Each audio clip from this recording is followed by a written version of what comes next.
Jadi podcast ini berjudul CMK, Komedi Meja Peta. Asik. Perkenalan, saya Alam dan narasumber kita pada hari ini Saya Farhan, Bintang Abdullah. nomor 3, Yoga Adita Tama. Jadi langsung ke intinya saja tanpa basa-basi. Seperti yang teman-teman ketahui semuanya ya, dan narasumber di sini pasti tahu.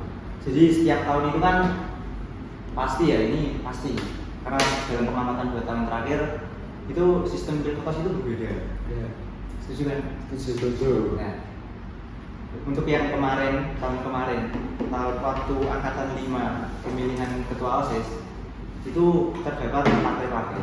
Sedangkan sekarang angkatan 6 ini tidak ada partai sama sekali. Partainya walaupun tidak dibentuknya itu mungkin secara semi resmi ya, tapi dibubarkan juga kayaknya belum dibubarkan deh.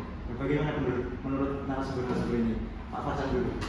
Ya, kan jelas karena waktu dan kondisinya berbeda, pembinaannya juga berbeda kan. Jadi mungkin itu adalah sebuah evaluasi karena yang kemarin dinilai kurang efektif, jadinya diubah seperti sekarang. Kan sekarang dari partai juga diubah menjadi apa namanya, tim sukses. Jadi cuma diubah namanya aja. Emang ada tim? Ada. Mana? Ya kan belum. Belum. Masih kemarin aja masih Ya. perkenalan. Waktu kemarin sudah. Enggak, tim sukses kan buat kampanye kan, tapi Iya. kok kemarin itu kampanye dua orang kan? Belum. Iya, jadi kampanye.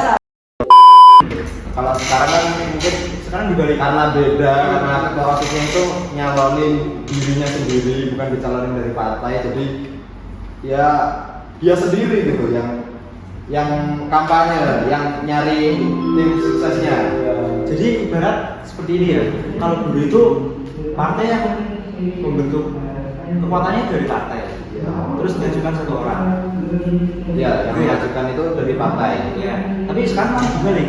Jadi satu orang yang seakan-akan membuat partai gitu, bicara tim sukses. Iya kan? Betul. Nah, menurut narasumber di sini itu evaluasi apa saja dari tahun kemarin? Ya, kalau yang kemarin ada apa saja? Mas Bintang monggo. Kalau yang kemarin kan itu sempat Yaki itu pernah mau dicaloni sama partainya partai dia, tapi dia tuh nggak mau karena mau fokus OSS. Sedangkan Dava itu dicaloninya kebetulan sama gua lah, sama gua Gadwin kan. Soalnya Yaki juga apa itu nyuruh gua untuk nyalonin si Dava sama si Alfi. Menurut gue itu sih tuh. Nah, mungkin itu evaluasi dari yang kemarin kan, karena yang kemarin belum tahu mau kedepannya mau ngapain. Nah sekarang benar-benar disiapkan calon ketua OSISnya itu benar-benar untuk di OSIS, jadi fokus, nggak boleh nyabang-nyabang. Jadi anaknya itu sudah difokuskan untuk di OSIS, jadi terima resikonya kedepannya nggak boleh ikut ini mungkin gitu. Untuk mengantisipasi hal yang sama. Nah iya, evaluasi. Jadi seperti sekarang ketua OSIS yang akan menjadi calon baru ini mungkin kayak seperti itu kan berarti dituntut tanggung jawabnya nggak boleh Iya, kemana-mana. harus niat dari awal dong. Oke, lanjutnya untuk penutup ini ya, kita kembali ke topik awal tadi. Tadi kan untuk yang sistem yang sekarang itu kan kayak satu orang ini mencari kekuatan kayak bikin partai itu ya, tim sukses tadi, bukan tim sukses untuk kampanye. Nah, gampangnya seperti itu. Nah, itu gimana pendapatnya teman-teman? Ya, tidak apa-apa. Enggak, maksudnya itu kayak gimana ya? Kalau dulu kan semua dari masalah proker, masalah apa ya, visi, misi, kampanye, jadwal lain-lain, sebenarnya kan disusun oleh partai ya. Kalau partai kan udah ada ketuanya, udah ada struktur partainya sendiri udah jelas, dan itu sangat membantu calon ketos itu. Tapi kalau yang sekarang itu kan seperti calon ketua OSIS sendiri itu kan nyari tim sukses, dan tim sukses itu kan belum ada strukturnya sama sekali. Jadi apakah berarti calon ketosnya itu yang apa itu bahasanya mengkoordinir tim sukses itu sendiri, enggak dengan wakilnya kah atau dengan sekretarisnya kah untuk mengkoordinasi tim suksesnya itu? Gimana pandangan teman-teman? Gimana? Kalau tahu sih kan belum ini sekarang. Nggak tahu sistemnya kan berubah ya. Masalahnya itu kan ketua OSIS yang periode ini kan nyalonin dirinya tanpa wakil. Nah kalau dulu kan dipilih langsung ketua dan wakil. Nah jadi ketua OSIS yang tahun ini itu udah benar-benar disiapkan. Dia nggak ada bantuan dari kelompok manapun, soalnya ya itu dia berani menanggung risiko yang mau diambil. Jadi dia bentuk tim sukses sendiri buat nyalonin dirinya sendiri. Biar orang-orang tuh melihatlah beberapa tanggung jawabnya, niatnya dia untuk jadi ketua OSIS. Jadi untuk masalah kampanye itu berarti kemungkinan besar ini calon ketua OSISnya yang bakal kerja keras ini berarti. Iya. Iya. Iya. Biar lebih kelihatan Ya. profilnya, kerja kerasnya, biar lebih menjual. Kan kalau sama partai kan kayak gimana ya? Ya sudah keempatnya. Iya. Nah, pulang partai itu bagian besarnya malah gitu. Dan hampir seluruh murid bahkan masuk partai. Iya. Hanya beberapa yang netral.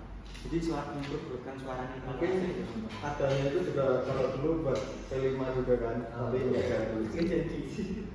Ya, apalagi kan nggak semua partai serius. Ada juga satu partai yang sesuai namanya partai saya PJP. Ya itu. Iya. Oke, untuk selanjutnya ini kan sekarang pemilihannya kan satu-satu ya. Iya. Jadi kayak nggak ada pasangan-pasangan gitu kan. Itu yang sekarang. Kalau yang dulu kan langsung dipasang-pasangin. Iya kan? Nah, kalau sistem yang presiden Indonesia itu kan yang mau jadi ketua, yang mau jadi presiden, nyaloninnya presiden, yang mau jadi wakil, nyaloninnya wakil. Nah, menurut teman-teman di sini, narasumber di sini, itu mana yang lebih efektif? Satu calon, satu calon, atau pasang-pasangan calon? Seperti itu. Kalau buat itu punya teori. Ini kan yang nyalon cuma satu, Iya. atau semua. Nah, ini tuh menghindari dari konflik sebelumnya, pemilihan kita sebelumnya. Soalnya yang tahun kemarin kan yang nggak jadi itu si Kaila kan emang dulunya bukan anggota OSIS, sedangkan si Alba itu anggota OSIS tapi yang kedua.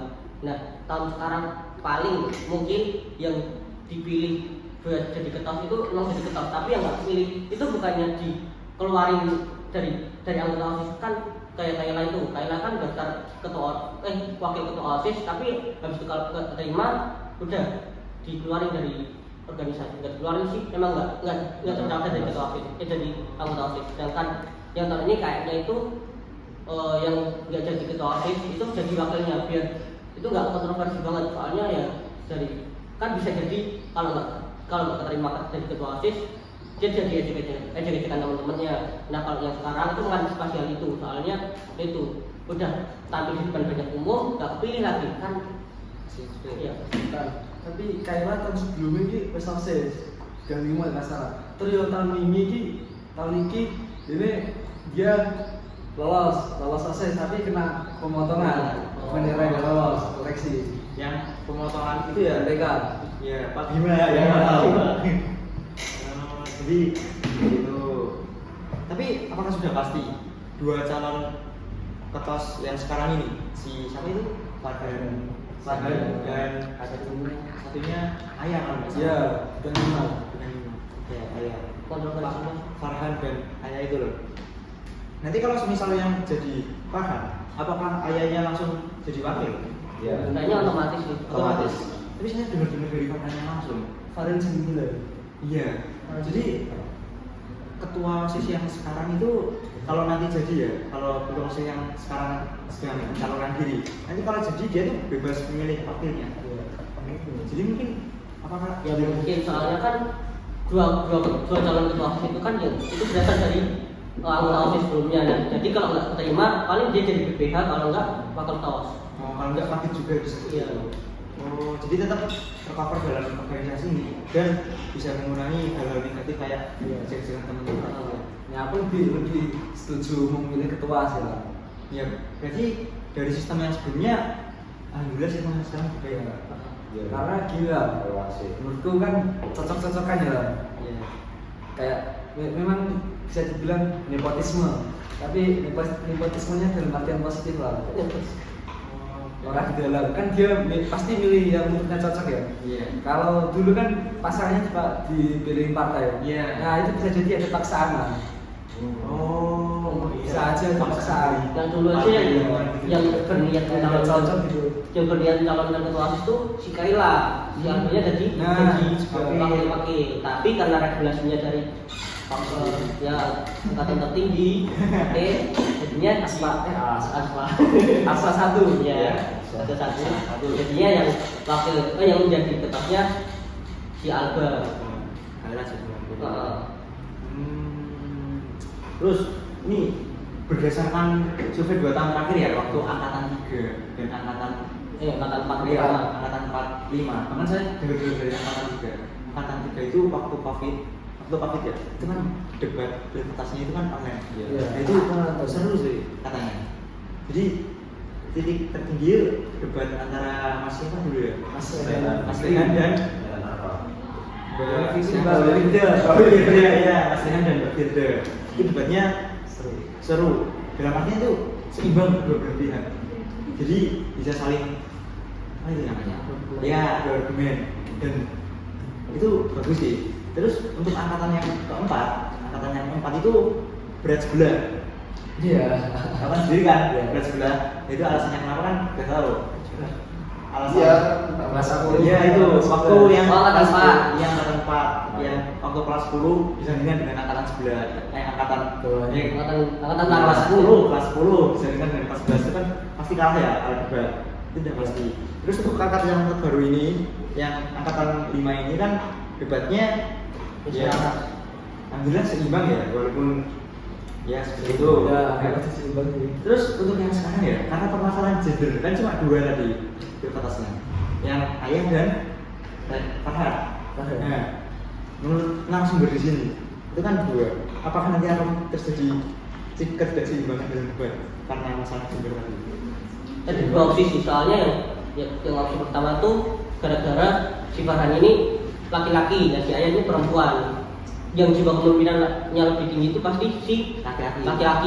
Tapi dari segi populasi di SMA CTA Arsa ini kan perempuan ya. Iya, Dan perempuan tuh biasanya tuh saling mendukung satu sama lain. Enggak, kalau ini laki-laki belum tentu.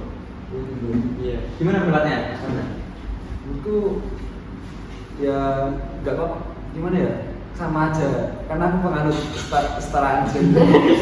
Jadi walaupun berbeda gender tapi tetap debatnya bisa seimbang. Nah, tapi Mas Rehan sama Mbak Firda Dia katanya juga seru dulu. Oh, itu kan beda jalur Nah, juga, iya. seru juga debatnya. Oh iya. Mungkin yang laki-laki juga. Malah lebih seru kalau beda gender sih Lam. Ada 2 sisi pikiran Lam. Jadi malah bisa melihat kedua sisi Iya, yang bisa. satu Beda. Satu kan kesimpulannya ya dari tahun ke tahun alhamdulillah Banyak progres. walaupun banyak perubahan dari dinamika dalam hidup kompas ini alhamdulillah semakin baik. Amin. Iya. N+1 lebih baik dari S. Jadi ya kami sebagai orang biasa yang penuh dosa dan tidak punya kuasa hanya bisa mendukung dari belakang. Dan mengkritisi, mengomentari dan juga menggibahi. Jadi jangan bosan-bosannya. Jadi ya jangan bosan-bosannya untuk menerima saran kami dari rakyat kecil ini ya. Karena kita menganut demokrasi dari rakyat untuk rakyat kembali ke rakyat. Yeay. Ya, harus dari dari rakyat oleh rakyat untuk rakyat. untuk kalangan pelajar dari siswa kepada siswa untuk siswa. Sekian podcast kami, podcast CMK Komedi Meja Kota.